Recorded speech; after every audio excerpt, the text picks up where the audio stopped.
sobre los diferentes tipos textuales. Entonces,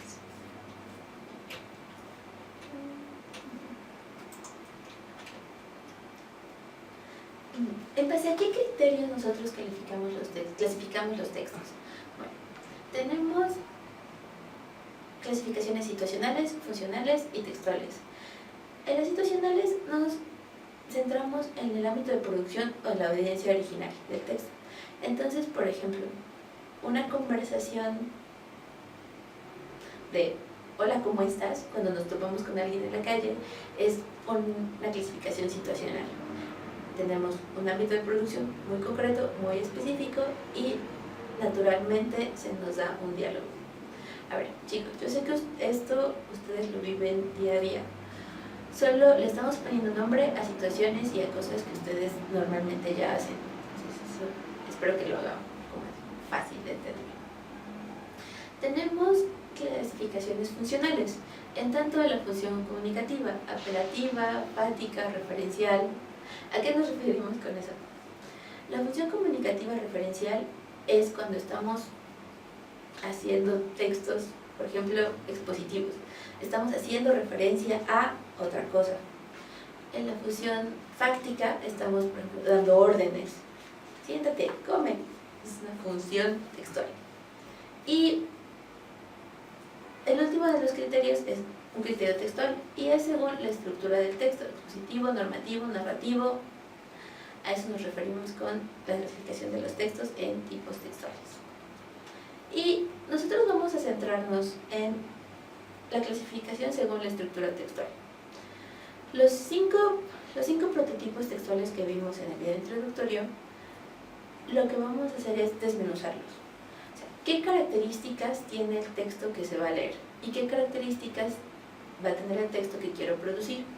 Como les había comentado, la principal característica de los textos académicos es que son textos argumentativos, que se complementan con exposiciones y descripciones para sustentar esas afirmaciones que se hacen dentro de los textos. Por ejemplo, algo muy común dentro de las ciencias exactas es, por ejemplo, decir que la ciencia es algo que progresa. Esa aseveración incluso tiene una argumentación implícita. ¿Qué significa esto de progresar? Esta idea de que lo que viene siempre va a ser un avance o un adelanto es una argumentación. ¿Cómo está sustentada? ¿Cómo está ejemplificada? Bueno, de eso depende el resto del texto, ¿no? Pero sí quiero que sean como muy cuidadosos al momento de encontrar las características de los textos que están leyendo. No se vayan con la finta de que porque un texto parece expositivo no tiene argumentos o no tiene ideas implícitas ahí. Eso es como muy importante. Y ustedes también, no solo en sus textos, no solo me repitan las ideas de otras personas, ustedes tienen que poner ahí sus ideas y aprender a sustentar las ideas propias que generen para sus actividades. Entonces, importante.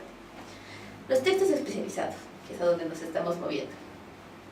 En el desempeño de tu función, en el desempeño de tu profesión como especialista en lo que te estás especializando, en contaduría, en economía, en inglés, en el ámbito en el que te estás especializando, tienes que pensar qué tipo de textos debes crear, qué tipos de textos son muy característicos, y hay algún tipo especializado de texto que no se produzca en otras profesiones o ámbitos. O sea, tú tienes que empezar a ver cuáles son los tipos de textos que más abundan dentro de tu área de especialidad, para familiarizarte con ellos en tanto lector y en tanto productor de textos. Entonces, si hay, y también analizar las áreas de oportunidad, qué tipo de textos te gustaría producir y cuáles tú crees que podría necesitar tu profesión.